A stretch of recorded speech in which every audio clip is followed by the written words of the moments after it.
যুক্তরাজ্যে বাংলাদেশি বংশোদ্ভূতদের সংখ্যা ক্রমেই বাড়ছে।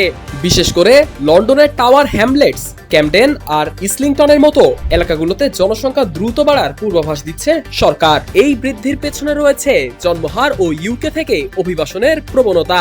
জাতীয় পরিসংখ্যান অফিস ONS বলছে, এই ধারা চললে আগামী এক দশকে বাংলাদেশিদের উপস্থিতি যুক্তরাজ্যে আরও দৃশ্যমান হবে।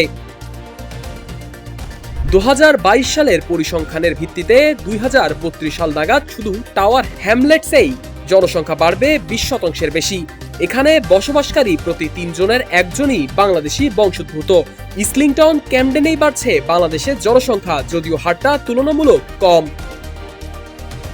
ONS বলছে, 2022 সালে যুক্তরাজ্যে জন্ম নেওয়া শিশুদের মধ্যে 7,000-এর বেশি শিশুর মা ছিলেন বাংলাদেশি।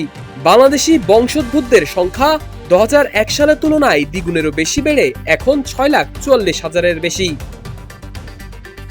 এছাড়া ব্রেক্সিটের আগের সময় ইউরোপের দেশ, বিশেষ করে ইটালি থেকে প্রায় 30,000 বাংলাদেশি যুক্তরাজ্যে স্থায়ী হয়েছেন। তাদের অনেকেই EU সেটেলমেন্ট স্কিমের আওতায় সেটেলড বা প্রি-সেটেলড স্ট্যাটাস পেয়েছেন। ONS বলছে, তরুণদের সংখ্যা কমলেও প্রাপ্তবয়স্ক অভিবাসীরা বাড়ছে। আর সে কারণেই কিছু এলাকায় স্কুল বন্ধ হলেও পরিবার ও অভিবাসীদের জন্য স্বাস্থ্য ও আবাসন সেবার চাহিদা বাড়ছে।